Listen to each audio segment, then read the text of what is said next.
Bonjour Dominique de Villepin. Bonjour. Merci d'être mon invité ce matin pour répondre à mes questions. Vous êtes bien sûr ancien Premier ministre, ancien ministre des Affaires étrangères. Je voudrais qu'on puisse parler de la situation en Ukraine, de la situation au Proche-Orient et de la situation en France aussi, alors que le gouvernement pourrait tomber avant Noël. Mais commençons par évoquer l'écrivain Boualem Sansal, écrivain franco-algérien. Il a été interpellé le 16 novembre à l'aéroport d'Alger. Ses proches sont sans nouvelles de lui depuis cette date. Que faut-il faire ? Il faut se mobiliser, nous devons défendre la liberté d'expression. Boualem Sansal a été naturalisé par le président de la République il y a quelques mois. C'est un écrivain reconnu, salué en France. Il est donc essentiel de travailler à sa libération et à commencer par ce travail titanesque qui est celui de restaurer nos relations avec l'Algérie. Nous voyons bien que cela pèse sur beaucoup d'enjeux et beaucoup de sujets, peut-être même sur celui-ci.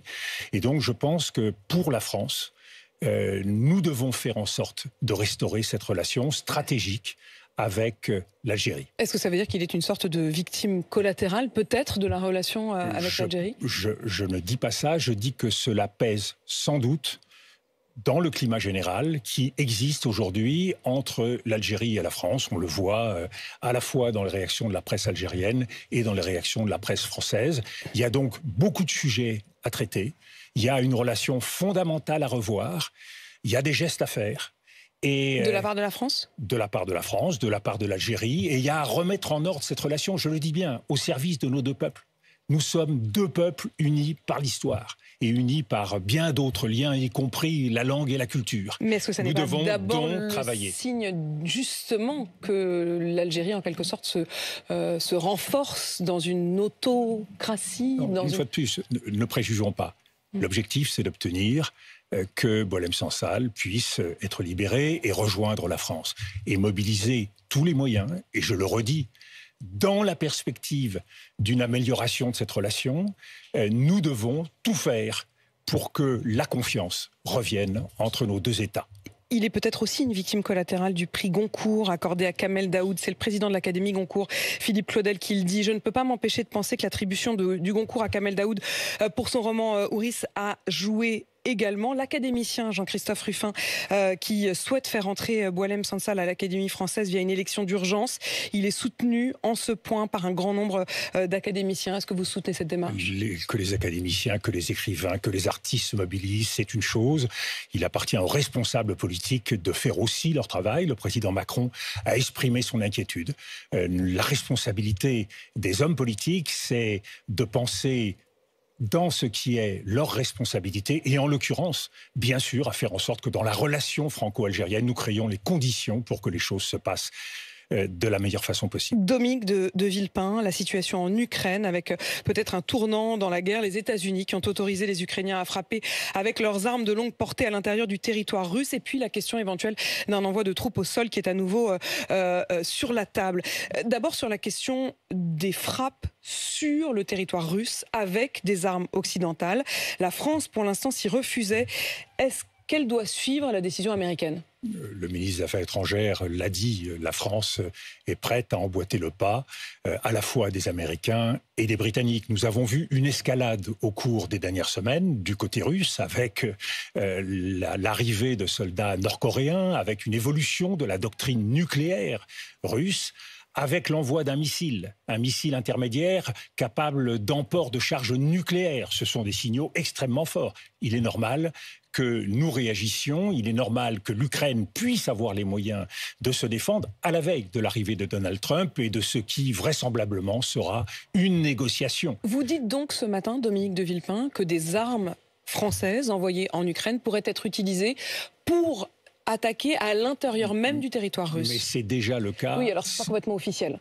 Si on regarde exactement les mots... C'est déjà le cas. Non, je ne dis pas pour la France. Voilà, je dis c'est déjà le cas pour les attaques MS. Tout ceci dans un cadre qui est extrêmement précis et limité. Il s'agit uniquement de cibles militaires dans des régions particulières. Ce n'est pas de la co-belligérance. Non, non, pas du tout. C'est au contraire, là, totalement une réponse à l'escalade russe. À l'escalade russe. et la question de l'envoi des troupes au sol. Le journal Le Monde croit savoir ce matin que les Européens se sont réunis et commencent à réfléchir ensemble à la question de l'envoi de troupes au sol et même peut-être de sociétés privées de défense.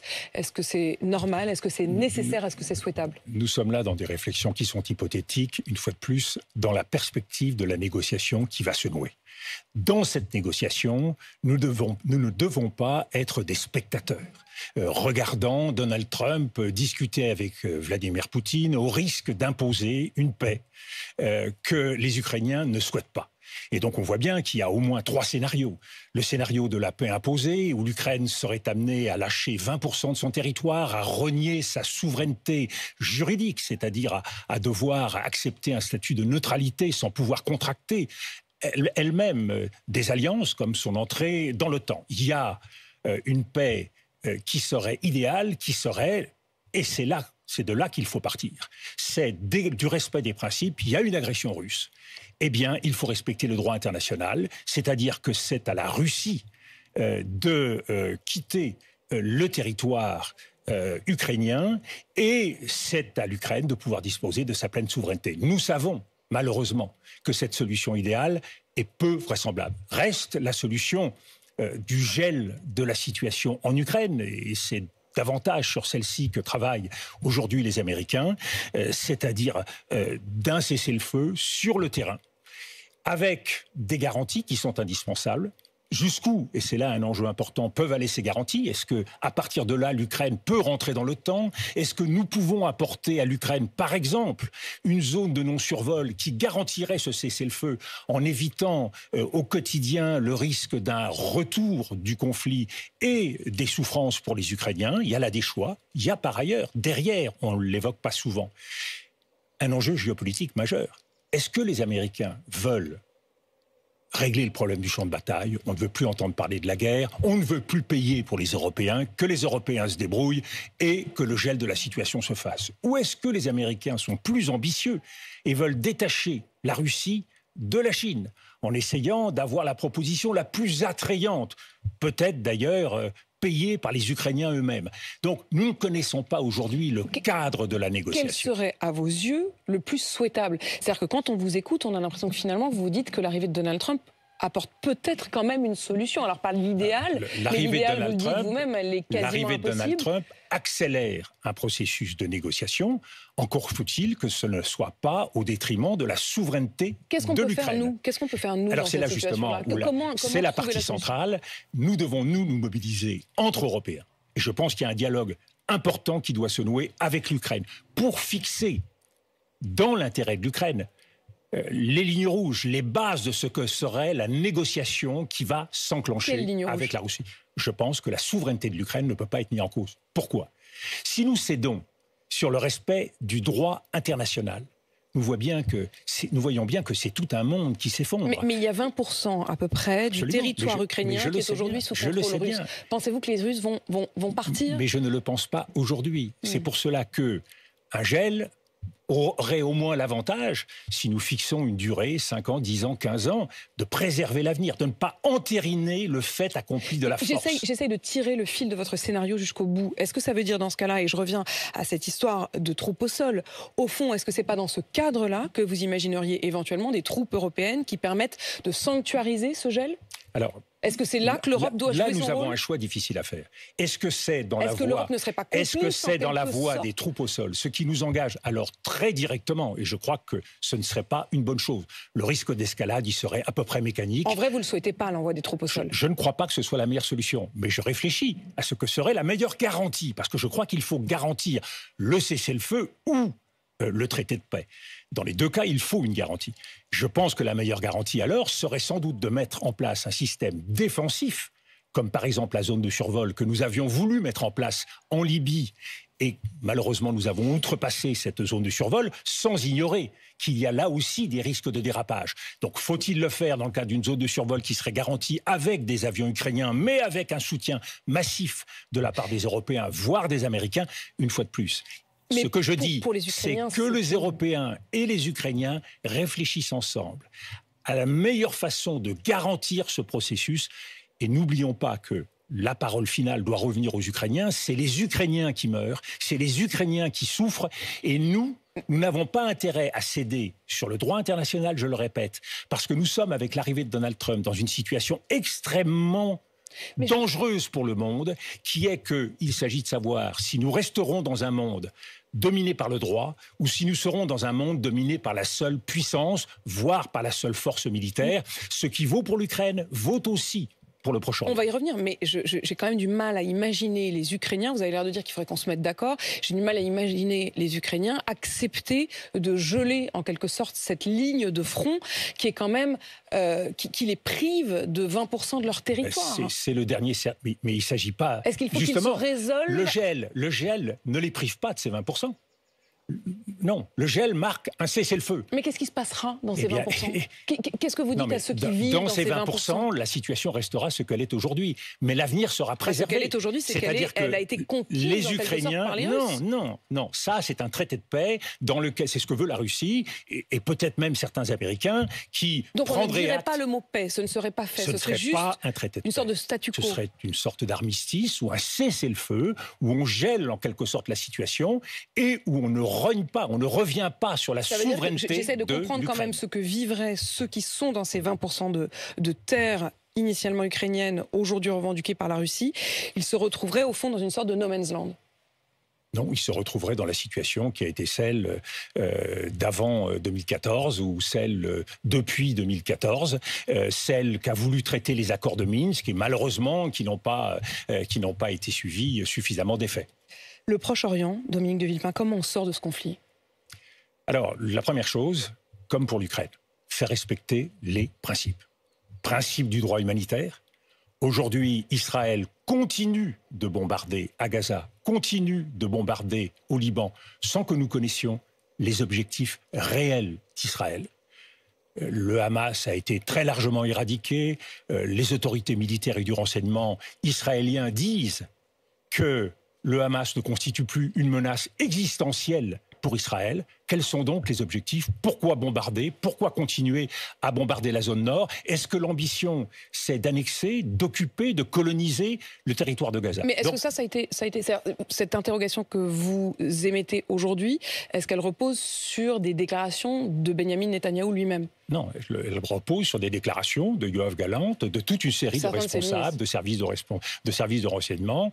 Est-ce que vous pensez qu'il y a une volonté d'annexion, de colonisation de Gaza? Je pense qu'il y a de nombreuses déclarations qui vont en ce sens et je pense malheureusement que les actes vont en ce sens. Quand vous avez le corridor de Philadelphie, la revendication d'un corridor médian de Nectarim, quand vous avez une zone tampon autour de Gaza, quand vous avez le nord de Gaza qui est aujourd'hui occupé par l'armée israélienne et bombardé, vous vous dites que veulent-ils ? Et là, je crois qu'il s'agit de rappeler les principes du droit international. Donc la première... Dominique Villepin, ancien Premier ministre français, s'est exprimé dans une interview récente sur des sujets clés comme l'Ukraine, la situation au Proche-Orient et le budget en France. Sur l'Ukraine, il souligne l'importance d'un dialogue pour trouver une solution durable au conflit. Il a critiqué une approche purement militaire, expliquant que la guerre ne peut pas être la seule réponse pour lui. Et il est crucial que la communauté internationale, en particulier l'Europe, prenne un rôle plus actif dans la médiation car les tensions actuelles risquent de s'aggraver.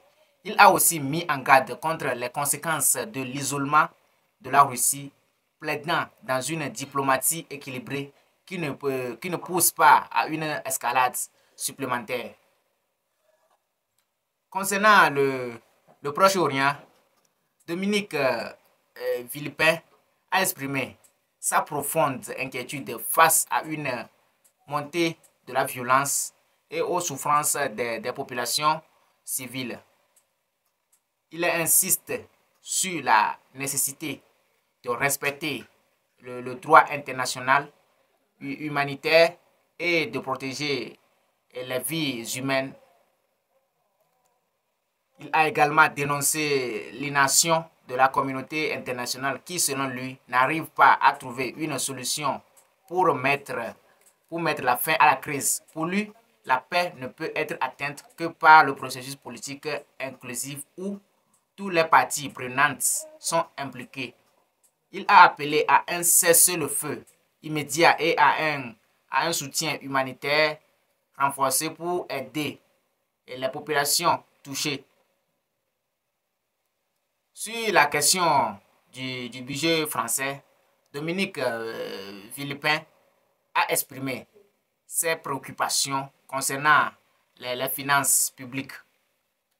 Il a mis en lumière l'augmentation de la dette et le risque que cela représente pour l'avenir économique du pays. Selon lui, il est impératif de maîtriser les dépenses tout en investissant dans les secteurs clés comme l'éducation, la santé et la transition écologique.